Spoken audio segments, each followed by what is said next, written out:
찾으신 줄 알고 제가 받들어 읽도록 하겠습니다. 이것은 하나님의 말씀입니다. 다니엘은 뜻을 정하여 왕의 음식과 그가 마시는 포도주로 자기를 더럽히지 아니하리라 하고 자기를 더럽히지 아니하도록 환관장에게 구하니.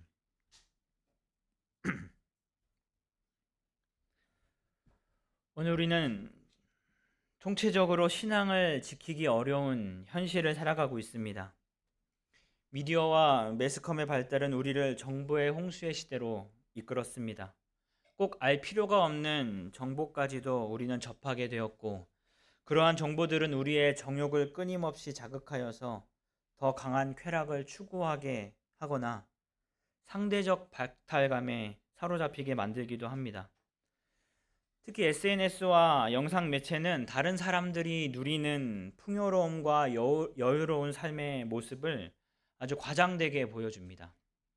멋진 집, 값비싼 자동차, 해외여행, 유유자적하는 그러한 모습들을 보고 있자면 마치 나 자신만 뒤처진 것 같고 나 자신만 불행한 것 같은 박탈감을 느끼게 합니다. 그리하여 우리는 하나님 안에서 주어지는 평안과 만족을 잃어버리게 되고 세상이 보여주는 이 거짓된 행복을 쫓아가고 싶은 유혹에 흔들리게 됩니다. 또한 하나님의 존재를 부인하는 인본주의적인 교육이 팽배해지면서 모든 과목은 교육의 본래 목적을 상실해 버렸습니다.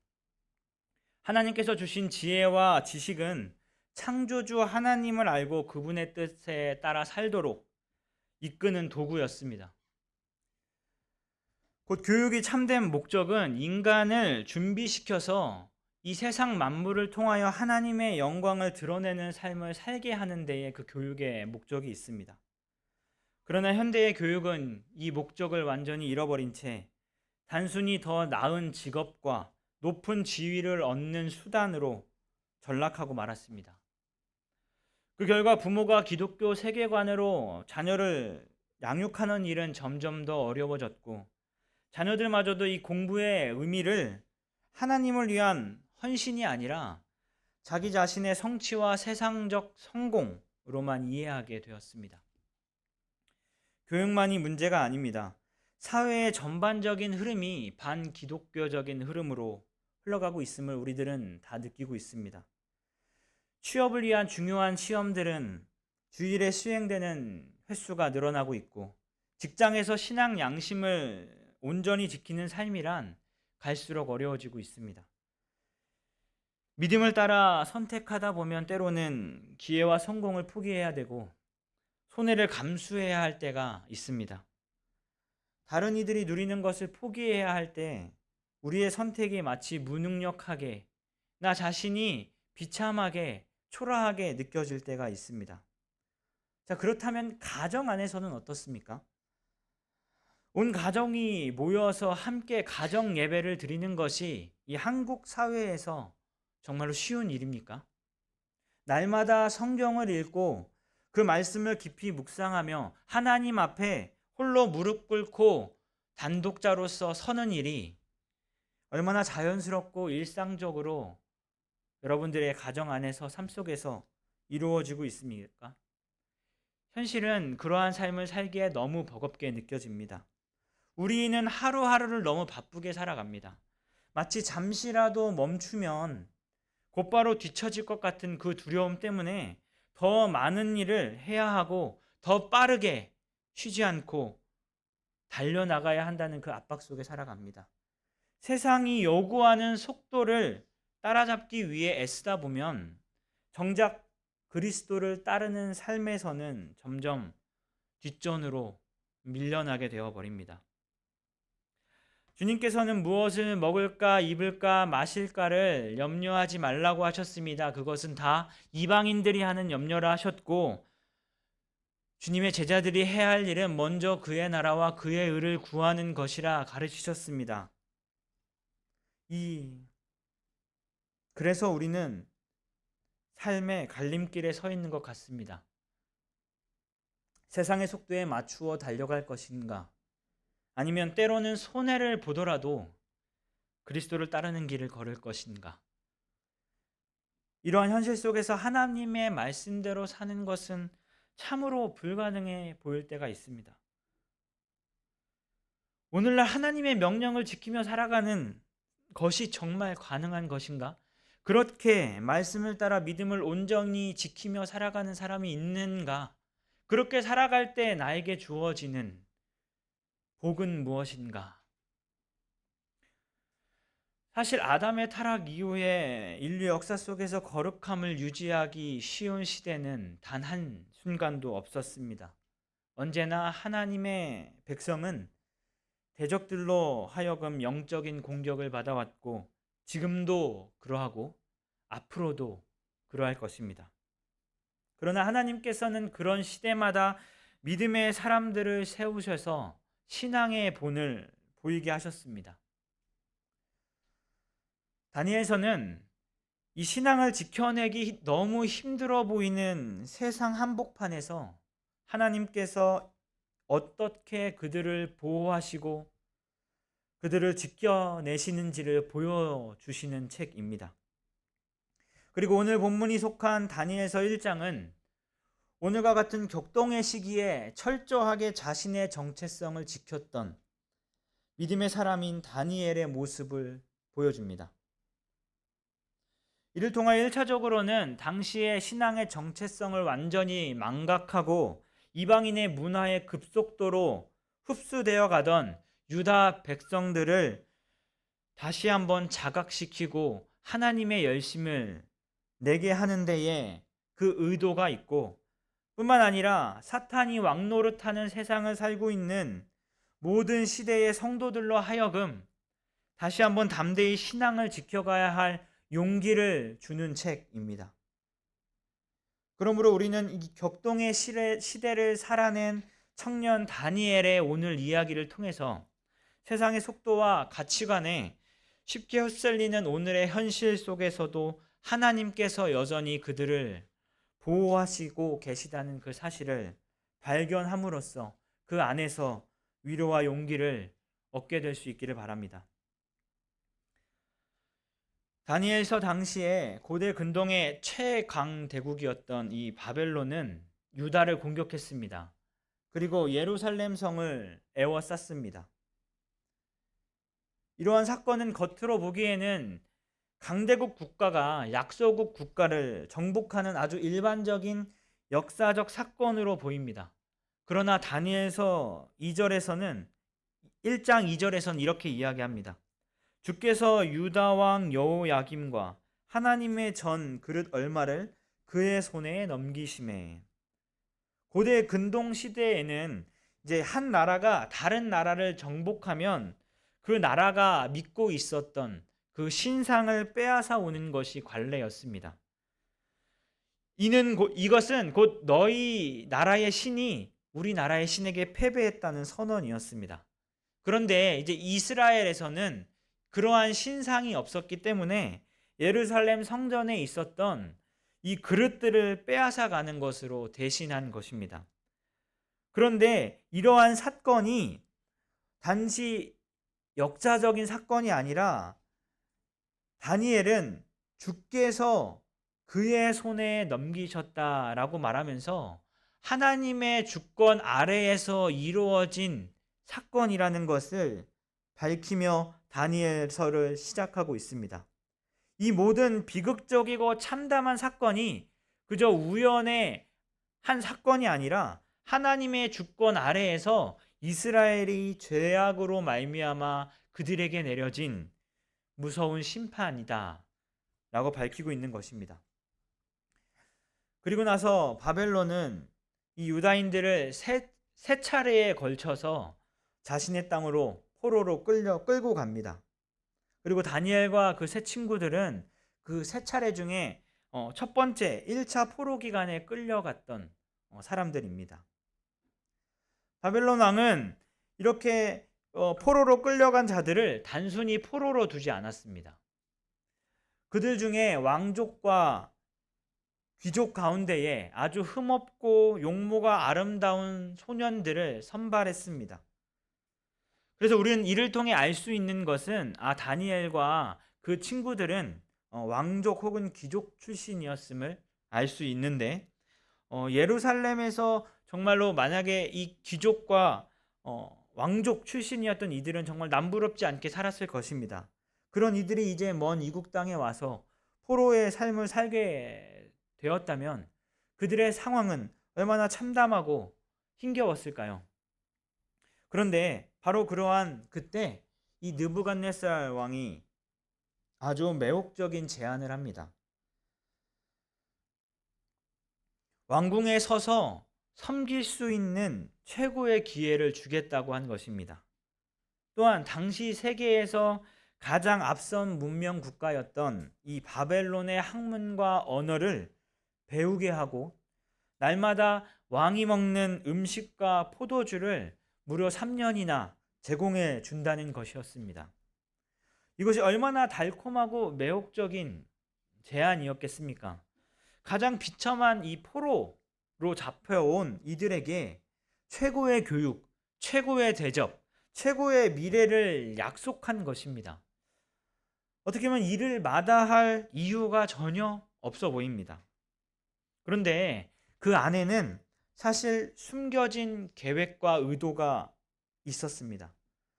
겉으로는 특권과 기회를 제공해 주는 것 같았지만 실제로는 이 이스라엘 청년들의 신앙과 정체성을 완전히 지워버리고 이 바벨론 사람으로 그들을 만들려고 하는 동화 정책이었습니다. 그 의도가 1장 6절과 7절에서 분명히 나타납니다. 이제 그 이스라엘의 청년들의 이름을 완전히 개명시켜 버리는 겁니다.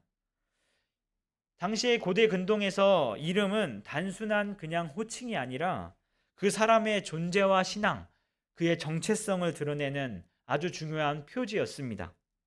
그래서 이 바벨론 왕 느부갓네살은 여호와의 이름이 들어간 이 히브리식 이름을 그대로 둔다면 그들을 완전 바벨론의 문화와 종교에 쉽게 동화시킬 수 없다고 판단하였기 때문에 그들의 이름을 개명한 겁니다. 그래서 하나님은 나의 재판관이라는 이름의 뜻을 가진 다니엘을 바벨론의 주신이었던 벨을 높이는 이름이 의미하는 베르살살로 바꿨습니다. 그리고 여호와는 은혜로우시다라는 의미의 하나냐는 당시에 수메르의 신인 아쿠라는 신의 이름을 따서 아쿠의 명령을 뜻하는 사드락이 되었고, 누가 하나님과 같은가라는 미사엘은 누가 아쿠와 같은가라는 이름의 뜻인 메삭으로 바꿨습니다. 그리고 여호와는 도우신다라는 아사랴는 바벨론 신인 느보를 가리키는 느보의 종이라는 뜻을 가진 아벳느고로 바꿨습니다.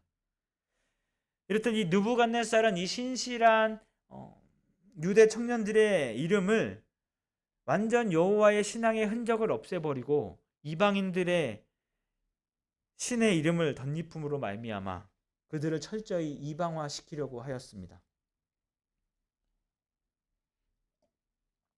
이런 상황 앞에서 다니엘은 어떤 행동을 했는지 성경을 한번 보시기 바랍니다. 다니엘서 1장 8절 성경은 이렇게 말합니다. 다니엘은 뜻을 정하여. 여기서 뜻을 정하다라는 말은 원어로 마음에 두다, 결단하다라는 뜻입니다. 그러니까 다니엘은 미리 하나님 앞에서 마음속으로 원칙을 세운 것이었습니다. 자, 그런데 어떻게 다니엘은 이러한 결단을 할 수 있었을까요? 다니엘은 결코 자기 의지로만 결심한 것이 아니었습니다. 다니엘이 이런 뜻을 정할 수 있었던 것은 선지자들을 통해 선포된 하나님의 말씀을 마음에 새기고 있었기 때문입니다. 다니엘보다 조금 앞선 선지자인 예레미야 선지자는 다음과 같이 하나님의 말씀을 선포했습니다. 예레미야서 29장 4절에서 7절 말씀입니다. 만군의 여호와 이스라엘의 하나님께서 예루살렘에서 바벨론으로 사로잡혀 가게 한 모든 포로에게 이와 같이 말씀하시니라. 너희는 집을 짓고 거기에 살며 텃밭을 만들고 그 열매를 먹으라. 아내를 맞이하여 자녀를 낳으며 너희 아들이 아내를 맞이하며 너희 딸이 남편을 맞아 그들로 자녀를 낳게 하여 너희가 거기에서 번성하고 줄어들지 아니하게 하라. 너희는 내가 사로잡혀 가게 한 그 성읍의 평안을 구하고 그를 위하여 여호와께 기도하라. 이는 그 성읍이 평안함으로 너희도 평안할 것임이라. 예레미야를 통해 바벨론 포로로 잡혀간 자들에게 거기에서 거주하며 살라 명령하신 그 명령을 들어서 다니엘은 알고 있었습니다. 그리고 29장 10절을 좀 내려가면 70년이 차면 내가 너희를 돌보고 너희를 이곳으로 돌아오게 하리라 라는 하나님의 그 약속까지도 다니엘은 알고 있었고 그것을 믿었습니다. 그래서 실제로 다니엘서 9장 2절을 가면 다니엘은 이렇게 고백합니다. 곧 그 통치 원년에 나 다니엘이 책을 통해 여호와께서 말씀으로 선지자 예레미야에게 알려주신 그 연수를 깨달았나니 곧 예루살렘의 황폐함이 70년 만에 그치리라 하신 것이니라. 이렇듯 다니엘은 자기 스스로 어떤 뜻을 세운 것이 아니라 하나님께서 세우신 예레미야와 다른 선지자들의 말씀을 통해 하나님의 약속을 확신하고 그 위에 마음을 정한 것입니다. 하나님의 말씀을 붙든 이 신앙적 결단이 있었기에 다니엘은 하나님의 심판의 말씀, 회복의 말씀, 구원의 말씀을 믿고 있었기에 어떤 달콤한 유혹에서도 어떠한 상황 속에서도 흔들리지 않을 수 있었던 것입니다. 오늘 우리도 다니엘과 같습니다.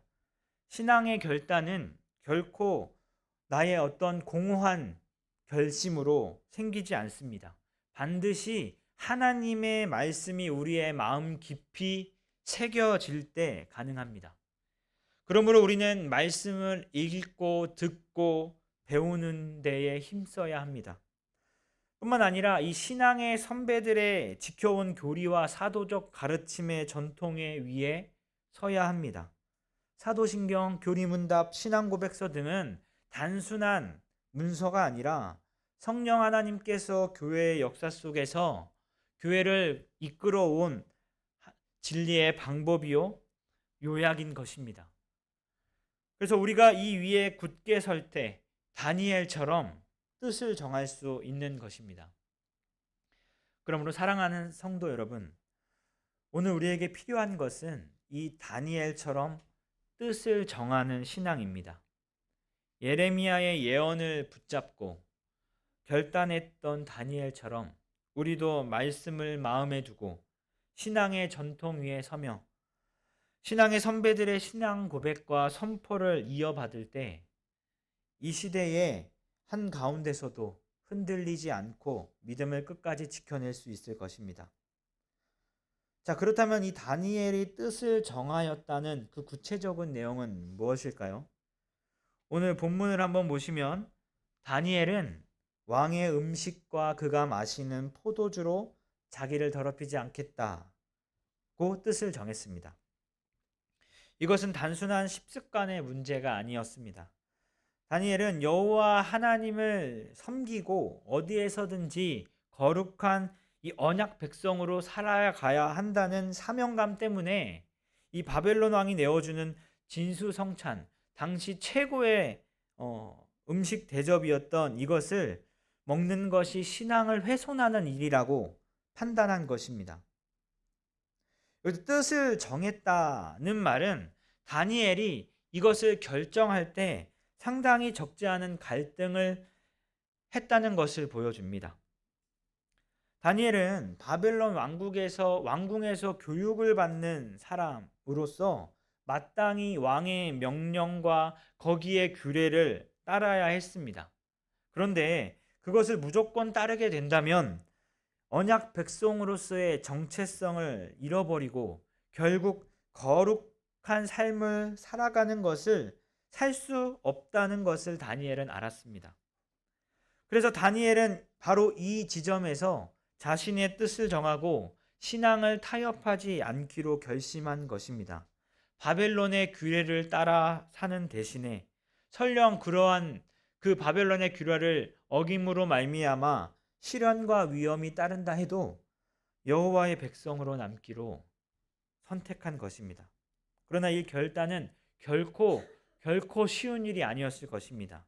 왜냐하면 왕이 주는 이 음식과 포도주는 바벨론 제국 안에서 가장 귀한 것들이었을 것이고, 그것은 정말로 왕이 베푸는 정말 최대의 호의였습니다. 그런데 그것을 3년 동안 거부한다는 것은 보통 용기와 다짐으로 할 수 없던 일이었을 것입니다. 게다가 이 음식은 왕의 명령으로 내려온 것입니다. 고대 사회에서는 법보다도 더욱 강력한 힘이 있는 권위를 가진 것이 왕의 명령이었습니다. 이것을 거절하는 것은 왕의 명령을 거역하는 일이었고, 생명을 잃을 수도 있는 아주 위험한 선택이었던 것입니다. 또한 이 왕의 음식을 받아들이면서 교육을 받게 되면 아주 높은 지위를 보장받을 수도 있었습니다. 그러나 이러한 다니엘은 이러한 모든 사실을 잘 알고 있었음에도 불구하고 여전히 뜻을 굳게 정한 것입니다. 그렇다면 다니엘은 왜 이렇게까지 결단한 것일까요? 왜 이렇게까지 위험을 감수하며 뜻을 정한 것일까요? 몇 가지 이유를 하나님의 말씀과 이 성경을 해석한 해석자들을 통해 우리들은 알 수 있습니다. 어떤 학자들은 다니엘이 왕의 음식을 거절한 이유를 레위기 11장과 17장을 근거로 하여서 우상에게 바쳐진 제물이기 때문이다라고 이야기합니다. 실제로 이 고대 근동 사회에서 왕이 먹는 고기와 포도주는 종종 제사의식과 연결되곤 했습니다. 그러나 만약에 다니엘이 이 결단을 한 이유가 오직 이것만이 유일하였다면 다니엘은 평생 동안 고기와 포도주를 완전히 끊어야 했습니다. 하지만 다니엘서를 뒤에를 보시면 다니엘 10장 3절을 보시면 다니엘이 평소에는 고기와 포도주를 먹었다가 특별한 금식 기간에만 그것을 끊었다는 것을 알 수 있습니다. 그러므로 다니엘이 지금 한 이 행동은 단순히 이 율법의 음식 규정을 지키려는 것이 아니라 이 특별한 상황 속에서 믿음을 지키려는 결단이라고 보는 것이 더욱 옳습니다. 또 어떠한 사람들은 다니엘의 행동을 보면서 야, 이건 너무 까다로운 행동인 것 아니냐라고 묻기도 합니다. 성경은 깨끗한 자들에게는 모든 것이 깨끗하다라고 말하기도 하고, 사도 바울 또한 제사 음식과 관련하여 고린도 교회에서 갈등이 생겼을 때 모든 음식을 먹을 수 있는 자유가 있음을 강조하였습니다. 뿐만 아니라 이방 나라에서 살았던 모세나 요셉 같은 다른 신앙의 인물들에게서는 이러한 문제가 전혀 언급되어 있지 않기 때문입니다. 게다가 이 느부갓네살 왕이 굉장히 강압적으로 한 것이 아니라 정중히 이것을 대접했다면 단순히 그 음식을 거부하는 행동은 좀 과해 보일 수도 있습니다. 하지만 다니엘의 이러한 행동은 단순히 음식의 문제가 아니라 그 속에 숨어 있는 영적인 위험을 내다본 것입니다. 왕의 음식을 먹는다는 것은 바벨론의 이 동화 정책을 수용하는 것이었고, 언약 백성으로서의 정체성을 잃어버릴 위험적인 요소가 너무 크다는 것을 알고 있었던 것입니다. 그래서 다니엘의 이 선택은 그냥 음식 자체에 있는 것이 아니라 믿음이 무너질 수 있다는 영적인 분별력으로부터 나온 것이었습니다. 두 번째로 다니엘이 이러한 결단을 한 이유는 하나님만이 자신의 공급자이심을 고백하기 위함이었습니다. 다니엘이 보이는 현실은 바벨론 왕이 다니엘과 그의 친구들을 지배하고 있었고 그들의 삶을 책임지는 것처럼 보였습니다. 왕이 먹이는 음식에 의존해서 살아야만 생존할 수 있었고 왕이 허락해야만 그들의 앞길이 열리는 것처럼 보였을 것입니다. 그러나 다니엘은 진정한 나의 삶의 공급자가 저 바벨론 느부갓네살 왕이 아니라 여호와 하나님이심을 굳게 믿고 있었습니다. 그래서 다니엘은 왕이 내리는 기름지고 화려한 음식을 거부하고 대신에 가장 소박한 음식인 저절로 하나님께서 키워서 자란 채소와 물만을 먹을 것을 선택한 것입니다. 이것은 단순히 절제가 아니라 자신의 생명을 책임지시는 분이 오직 하나님이심을 확인하고 고백하는 신앙의 행동이었던 것입니다. 다니엘의 이 선택은 그 당시에 그 세상 앞에서 분명한 신앙 고백이 되었을 것입니다. 다니엘은 왕의 음식이 아니라 나는 하나님의 손에서 주어지는 그 음식을 먹으며 살아가는 존재입니다. 라고 선언한 것입니다.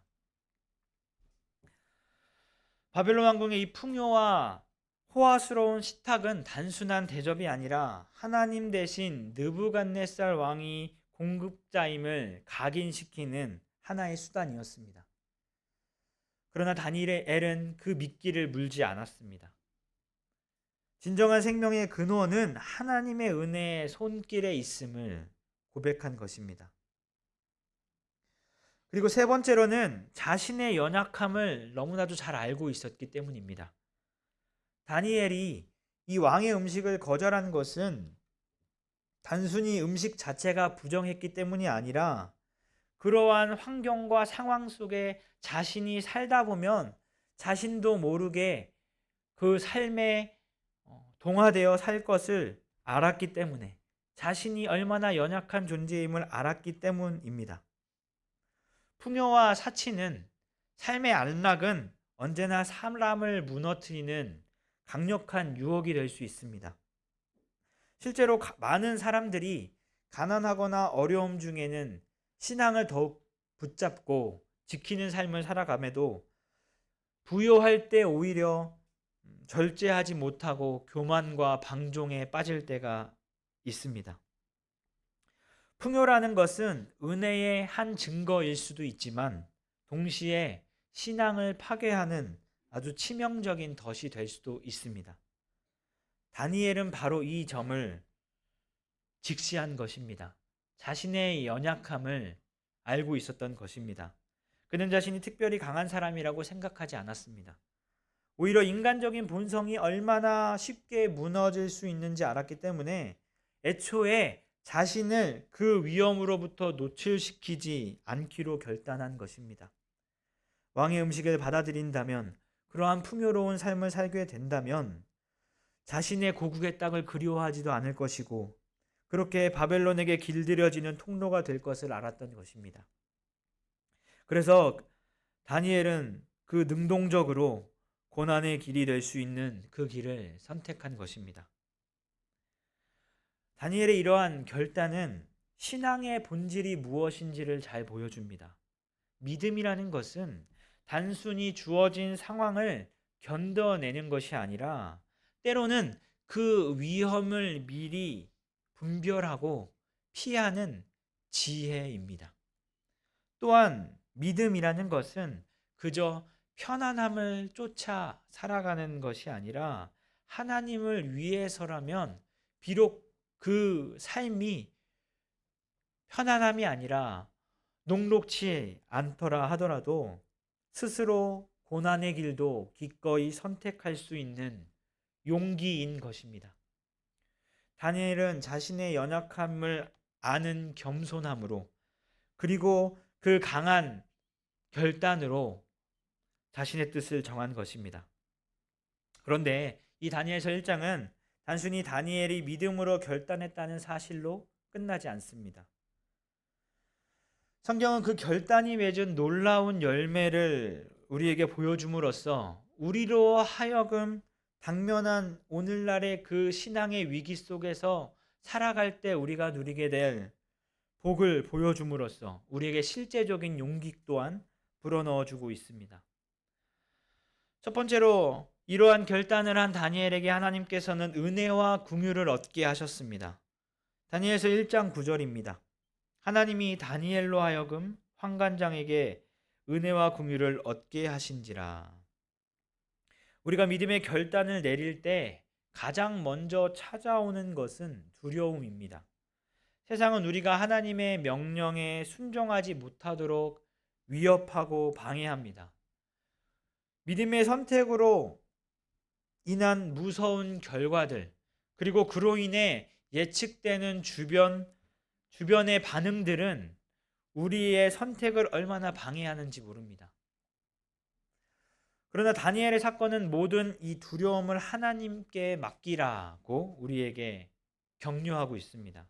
하나님께서는 다니엘이 길을 가로막던 환관장의 마음을 돌려놨습니다. 이 환관장의 마음이 바뀌게 된 것은 단순히 우연한 일이 아닙니다. 모든 사람의 마음이 하나님의 손에 달려 있다는 것을 보여줍니다. 하나님께서는 사람의 기질과 천성을 알고 계실 뿐만 아니라 날마다 그 마음을 움직이시고 변화시키시는 분이십니다. 그래서 때로는 어리석은 자들에게 지혜를 주시기도 하시고, 반대로 명철한 자들에게 중요한 순간에 어리석은 판단을 하게 하시는 분도 하나님이십니다. 그러므로 사랑하는 성도 여러분, 세상이 아무리 사납게 우리를 위협한다 할지라도 우리는 두려워할 필요가 없습니다. 하나님께서 원하시면 가장 잔인한 사람도 가장 온순하게 만드실 수 있습니다. 그러므로 우리는 이 다니엘의 모습을 따라서 온 세상이 우리를 대적한다 할지라도 우리들은 그 길을 옆길로 비켜 나아가는 것이 아니라 담대히 나아갈 수 있습니다. 왜냐하면 주님께서는 언제든지 주님께서 기뻐하신다면 그 장애물을 제거해 주시고 우리를 반드시 지켜주시는 분이시기 때문입니다. 두 번째로 하나님께서 이 다니엘에게 베풀어 주신 은혜는 다니엘에게 지혜와 총명을 더해 주셨다는 것입니다. 다니엘서 1장 17절에서 이렇게 말합니다.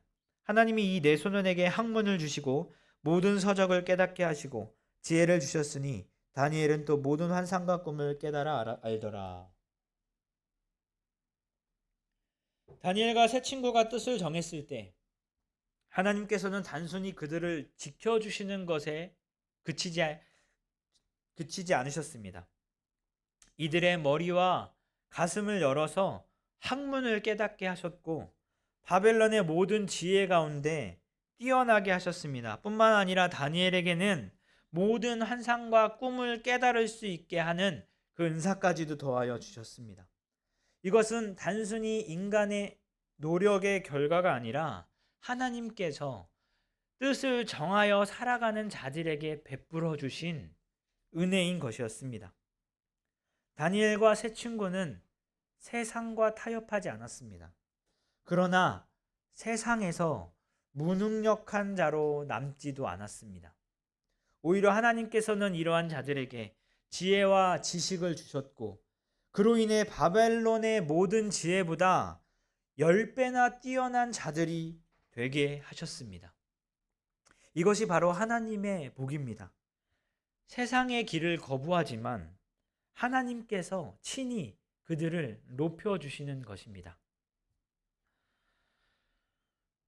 사랑하는 성도 여러분, 오늘 우리는 이 다니엘서 1장을 통해서 참으로 격동의 시대를 정면으로 살아낸 이 소년 다니엘의 모습을 보았습니다. 그리고 그를 통해 우리에게 반드시 필요한 믿음의 행동이 무엇인지를 깨우쳐 알게 하셨습니다. 그것은 바로 뜻을 정하는 것입니다. 왜 우리는 이 세상을 살아가면서 뜻을 정해야 할까요? 그것은 세상과 하나님을 겸하여 섬길 수 없기 때문입니다. 예수님께서는 이렇게 말씀하십니다. 마태복음 6장 24절입니다. 한 사람이 두 주인을 섬기지 못할 것이니 혹 이를 미워하고 저를 사랑하거나 혹 이를 중히 여기고 저를 경히 여김이라. 너희가 하나님과 재물을 겸하여 섬기지 못하느니라. 성경은 또 이렇게 이야기합니다. 가늠한 여인들아, 세상과 벗된 것이 하나님과 원수됨을 알지 못하느냐.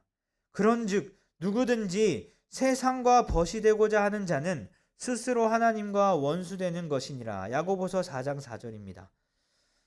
이 세상이나 세상에 있는 것들을 사랑하지 말라. 누구든지 세상을 사랑하면 아버지의 사랑이 그 안에 있지 아니하니.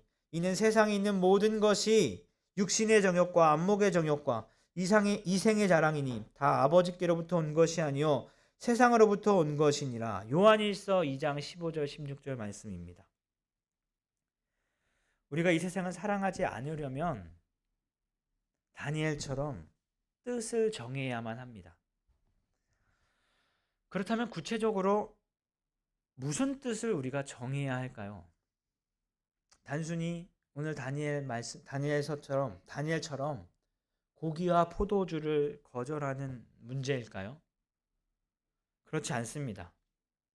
각 시대와 환경에 따라서 또 각 사람이 처해 있는 그 환경과 상황에 따라 뜻을 정해야 할 내용은 각자 다를 수 있습니다.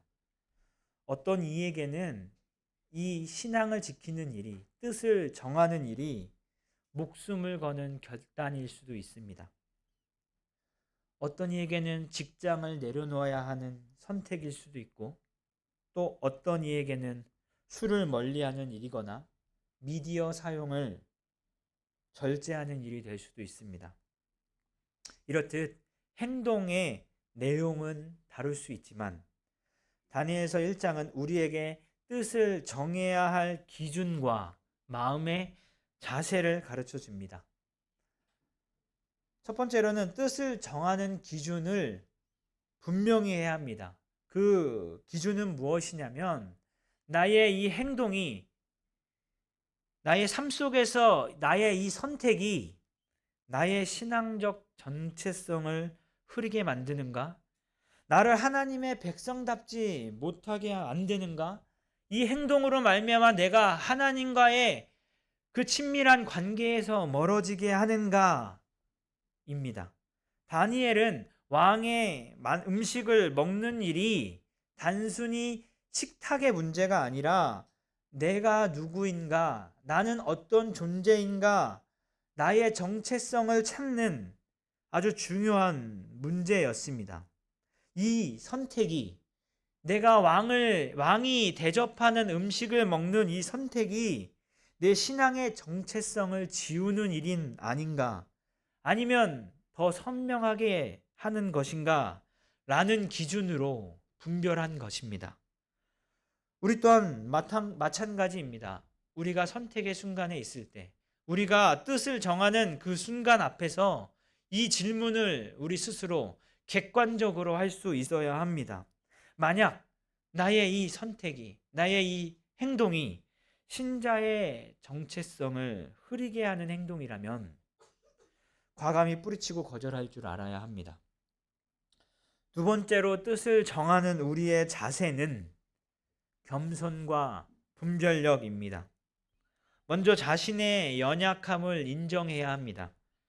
다니엘은 스스로 강하다고 생각하지 않았습니다. 오히려 그 궁정의 삶 속에서 자신이 무너질 수 있음을 알았기 때문에 애초에 그 길을 차단했습니다.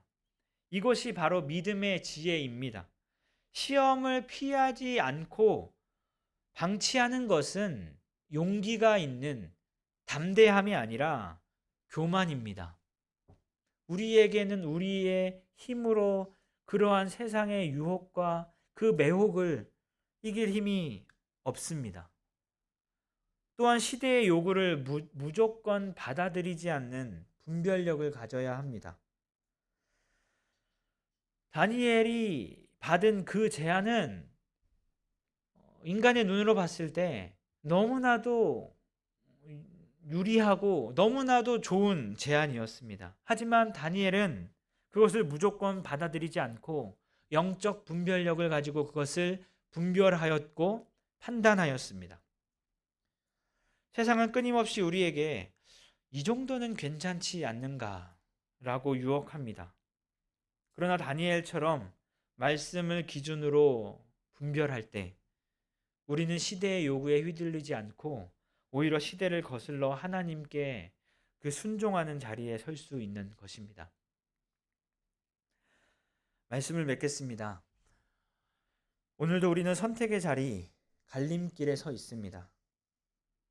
그때마다, 그러한 선택의 순간 때마다 다니엘처럼 뜻을 정하시는 여러분들이 되시기를 바랍니다. 늘 우리에게도 다니엘과 같은 믿음이 필요함을 기억하고 그 다니엘과 같은 믿음을 하나님께 구하십시오.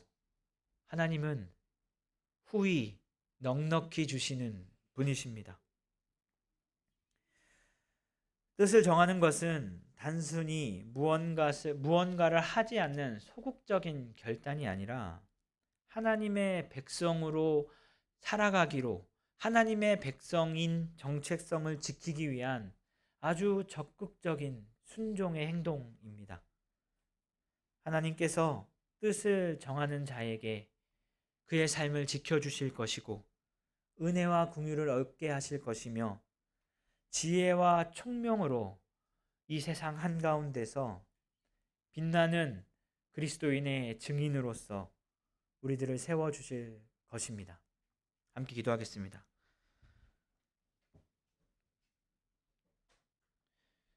끊임없는 믿음의 시련 앞에, 세상의 유혹 앞에, 세상의 질문 앞에 나 홀로 서 있는 것 같고 발버둥 치는 것 같고 이렇게까지 해야 하나 의심이 들 때가 있습니다. 하나님 아버지, 이러한 우리의 연약함을 미리 아셔서 하나님의 말씀을 우리에게 주시고 그 말씀을 통하여 나의 삶이, 신자의 삶이 정상적인 것이구나, 나의 이 싸움이 당연한 것이구나 깨닫게 하시고, 나의 삶 속에서 불평하고 의심하는 것이 아니라 내가 해야 할 것이 뜻을 정하는 것이구나, 그리고 행동하는 것이구나 를 깨닫게 하여 주시니 참으로 감사드립니다. 하나님, 이제 우리가 뜻을 정하여 다니엘과 같이 우리의 삶 속에서 나의 정체성을 흐리게 만드는 것들을 제거하고 하나님과의 기쁜 사귐에 방해되는 모든 요소들을 곰곰이 살피며 경계하는 삶을 살아갈 때에 다니엘과 같이 우리의 삶을 주께서 지켜주시옵시고 다니엘과 같이 지혜와 명철을 허락하여 주셔서 모든 것이 상대화된 이 시대 속에서, 모든 것이 왜곡되어서 혼란스러운 이 시대 속에서 참된 기준을 제시할 수 있는 지혜의 사람들이 되게 하시고 선한 영향력을 끼치며 나의 의식주를 책임지시는 분이 하나님이시라는 사실을 삶으로 증거해내는 하나님의 백성들로 이 시대를 살아갈 수 있도록 은혜를 베풀어 주시옵소서. 우리가 믿음을 구할 때에 믿음을 주시옵시고 주님의 긍휼과 자비하심을 구할 때에 우리가 구한 그 간구보다 더하여 우리에게 은혜를 베풀어 주시옵소서. 그 주님의 손길을 삶 속에서 경험하기를 간절히 바라오며 예수 그리스도의 이름으로 기도드리옵나이다. 아멘.